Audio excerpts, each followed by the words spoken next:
Bonjour à toutes et à tous. David Barou, je suis rédacteur en chef aux Échos. Je m'occupe de la partie entreprise.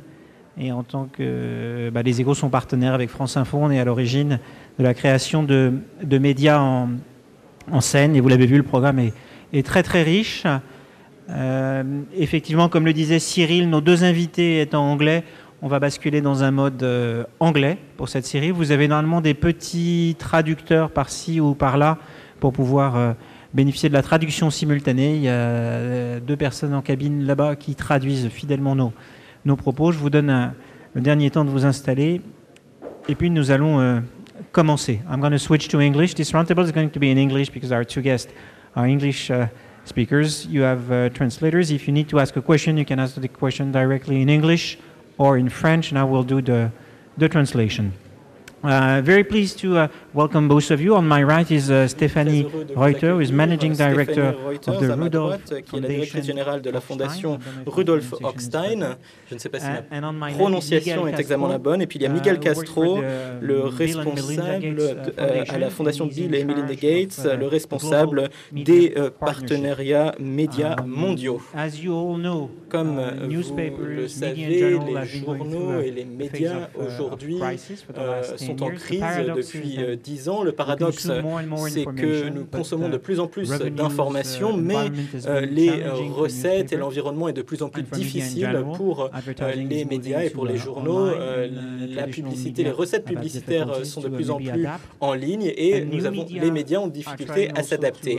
Les médias essayent d'être créatifs et novateurs, mais ils commencent de zéro et donc malgré le fait qu'on a baissé les barrières à l'entrée, eh bien, il leur faut de l'aide pour grandir. Et dans ce contexte, certaines personnes estiment que les fondations peuvent être une bonne manière d'aider les journalistes de manière individuelle, mais aussi les organisations d'information et les nouveaux acteurs. Alors, nos deux invités ont eu un rôle. Alors peut-être vous pouvez nous introduire quel est nous représenter votre fondation et votre rôle avec les médias. Alors Stéphanie, merci. Moi, je ne parle pas bien français, donc je vais parler en anglais. La fondation Hochstein est une fondation allemande.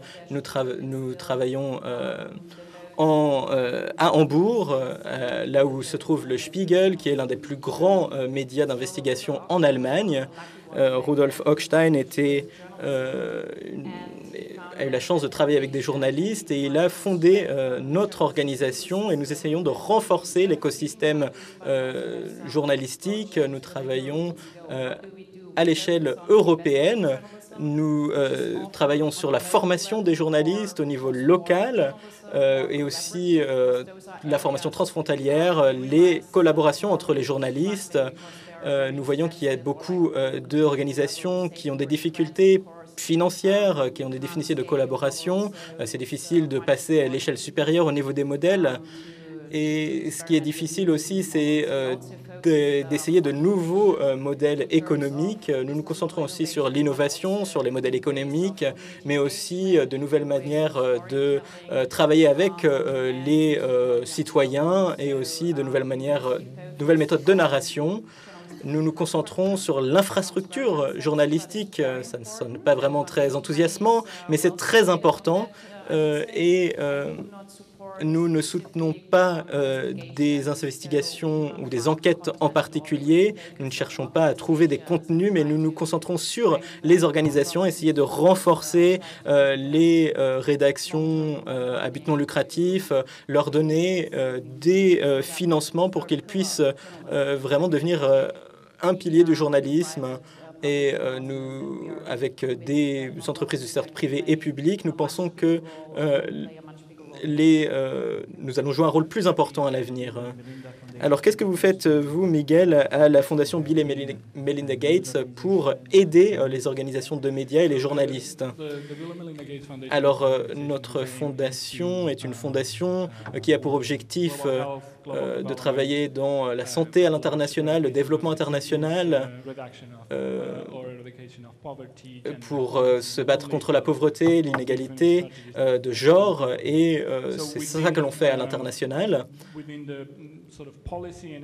Et dans notre travail, nous avons une équipe qui s'appelle les partenariats médias mondiaux et nous travaillons avec des organisations d'information en Europe de l'Est, en Afrique, aux États-Unis, en Chine, et nous leur donnons les ressources dont elles ont besoin pour faire un meilleur travail, pour avoir du contenu de haute qualité, du journalisme de haute qualité sur les sujets qui sont importants pour pour nos partenaires.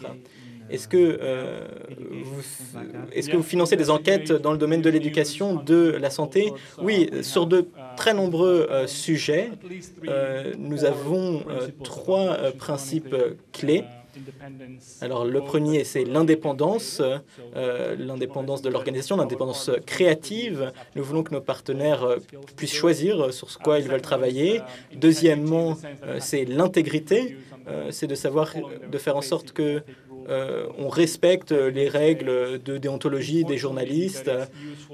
C'est quelque chose qui est utile pour les publics, que ce ne soit pas quelque chose qui soit bon pour l'ego du journaliste, mais plutôt qui aide la population. Et enfin, la transparence. Nous sommes très transparents et nous voulons aussi que nos partenaires soient aussi extrêmement transparents pour que la relation fonctionne. Alors, ma première question pour chacun d'entre vous, c'est de savoir, est-ce que vous faites de la philanthropie? Vous avez de l'argent à donner, vous avez décidé que les organisations de médias, c'était plus intéressant qu'une école ou un hôpital. Pour l'argent que vous avez. Est-ce que c'est votre modèle dans vos fondations? Alors, quand on parle de philanthropie, eh bien, on parle d'améliorer la vie des autres, les conditions de vie des autres, dans les lieux ou les domaines où le public n'a pas une action qui est forte. Alors, dans les pays européens, par exemple, où il y a un État social, il y a un espace moins important pour la philanthropie qu'aux États-Unis, par exemple. Alors, si on parle du journalisme ici, eh bien, c'est un modèle qui est assez similaire dans notre travail. On voit qu'il y a un manque en ce qui concerne la santé à l'international, l'éducation, le développement dans les lieux qui sont très éloignés de la rédaction. Des questions d'égalité également, des questions d'éradication de la pauvreté et de différents problèmes qui existent. Et il y a des lacunes dans le journalisme pour essayer d'avoir du contenu sur ces différentes questions. Donc, ce n'est pas la seule raison pour laquelle nous le faisons, mais c'est l'une des raisons principales pour essayer vraiment de résoudre ce problème. Par exemple, comme ici en France, la France est un pays très généreux en termes d'aide au développement pour des pays en Afrique. Et les citoyens français ont le droit de savoir où va cet argent, comment il est dépensé. Stéphanie, est-ce que vous pensez aussi que c'est une opération de philanthropie? Alors moi, je pense que les fondations, le journalisme, la philanthropie, eh bien, ce sont des facteurs qui sont alignés, puisque pour une bonne démocratie, en bonne santé, eh bien, il nous faut tout ça. Donc, nous essayons de renforcer l'écosystème du journalisme. Nous ne nous concentrons pas principalement... c'est ce sur nous concentrons plutôt, ce sur quoi nous nous concentrons. Et c'est pour cela que nous soutenons le journalisme, pour qu'il y ait vraiment, pour que les personnes de pouvoir soient tenues responsables. Et nous sommes très heureux s'il y a un impact qui vient de notre financement. Est-ce que vous soutenez simplement les médias à but non lucratif ou est-ce que vous pensez aussi que les médias traditionnels doivent ou peuvent recevoir votre soutien? Ou alors, est-ce que vous préférez être dans un environnement à but non lucratif? Alors, c'est une très bonne question. Je pense qu'en Allemagne, nous avons 23 000 fondations et 95% d'entre elles travaillent dans le secteur du non lucratif. ce qui veut dire, c'est que nous n'avons pas le droit d'investir dans des maisons d'édition, par exemple. On pourrait le faire, mais ensuite, on ne peut pas déduire ça des impôts. Donc, je pense que la situation est similaire en France. Le journalisme n'a pas le statut d'utilité publique. Et donc, en Allemagne, on pense que si c'était changé, eh bien, cela changerait tout pour le journalisme si l'on décidait que le journalisme a un statut d'association et ce qui permettrait de déduire ces donations des impôts. Mais ce n'est pas le cas pour l'instant. Alors, ce n'est pas par choix, c'est plutôt en raison de la fiscalité. Oui, exactement. Donc, nous nous concentrons principalement sur les rédactions à but non lucratif, mais nous soutenons également des maisons d'édition, mais dans ce cas-là, eh bien, il y a des règles de fiscalité différentes. Donc, nous essayons plutôt de renforcer en Europe et en Allemagne ces rédactions à but non lucratif. Miguel. Alors, la fondation Bill et Melinda Gates se base sur la fiscalité américaine qui est différente. Donc, peut-être pas l'entièreté, mais la plupart de nos partenaires sont des organisations à but lucratif. Et donc, mais il y a une fiscalité très, très stricte et réglementée aux États-Unis. Donc, il faut que notre objectif soit un objectif d'utilité publique, d'association. Et pour nos partenaires en dehors des États-Unis qui sont à but lucratif, ils doivent montrer que tout l'argent qu'ils reçoivent a un but d'association d'ONG. Et donc, c'est très important pour nous parce que nous nous rendons compte que le modèle européen est différent. On pourrait vraiment faire en sorte que le modèle européen se rapproche du modèle américain qui est très réglementé, où on peut investir dans les médias, soutenir les médias, et pour cela, il y a des règles claires qui créent un environnement dans lequel toutes ces choses que j'ai dit auparavant, l'intégrité, la transparence, l'indépendance, peuvent avoir lieu. Alors diriez-vous qu'il y a des besoins absolument énormes? Comme je le disais, il y a des organisations d'information dans le monde entier qui font face à une crise et il y a des besoins énormes. Est-ce que vous pensez que ce que vous faites, ça aide, mais finalement c'est une goutte d'eau par rapport au problème? Comment est-ce que vous pouvez avoir un vrai impact lorsque le besoin est énorme et vos ressources, même si vous êtes très généreux, sont bien sûr limitées? Alors, je voudrais vous donner quelques exemples. Beaucoup d'entre vous avaient entendu parler de l'ICIJ, qui est une organisation à but non lucratif qui a été fondée il y a environ 20 ans aux États-Unis, qui ont travaillé sur les Football Leagues, par exemple, et il facilite la collaboration internationale entre les journalistes et permettent à un certain nombre de grosses organisations et de NGO de travailler ensemble. C'est financé par des fondations et cela a eu un impact extraordinaire.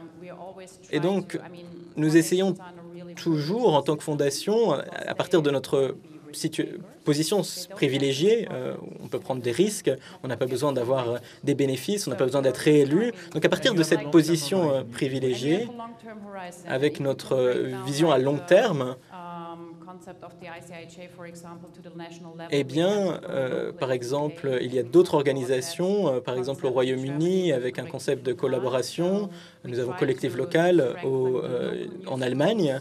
Nous essayons de renforcer les rédactions locales et de créer un réseau. Il y a un centre avec de l'expertise pour l'investigation en Allemagne. Et cette expertise, on la donne finalement aux petites rédactions locales. Donc il s'agit de vraiment faire des expériences, d'adopter de nouvelles méthodes de travail, de faire un journalisme constructif finalement.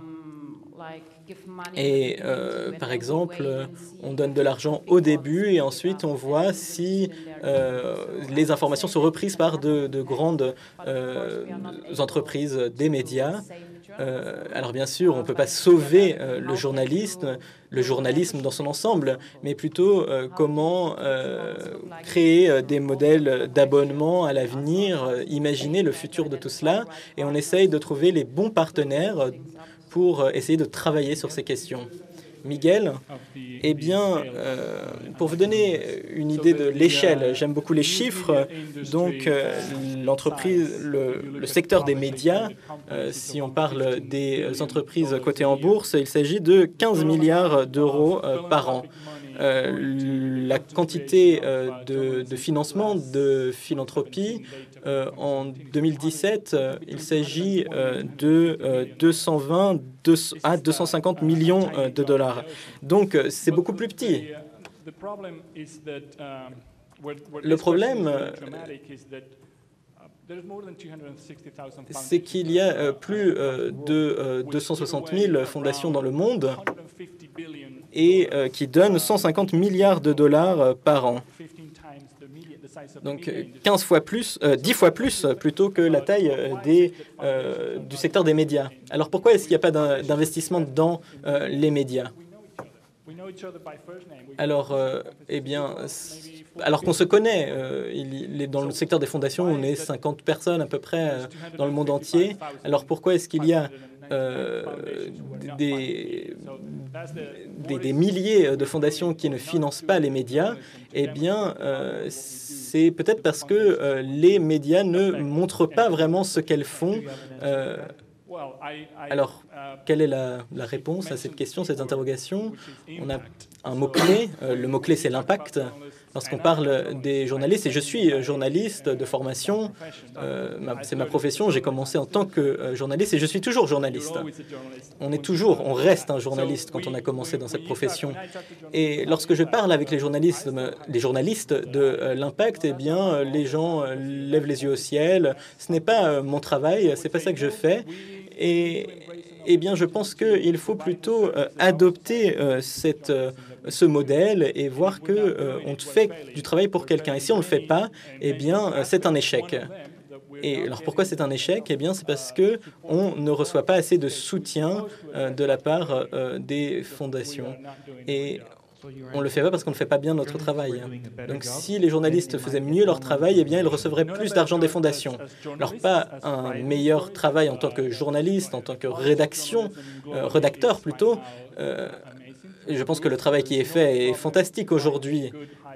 On trouve des journalistes qui sont très très bons partout, mais c'est plutôt la question de savoir pourquoi est-ce qu'on fait ce travail. Est-ce que vous publiez vos articles au bon moment pour le bon public? Est-ce que vous savez exactement ce que vous voulez faire? Est-ce que vous faites du divertissement, de la littérature, de l'information? Voilà, c'est ça la question.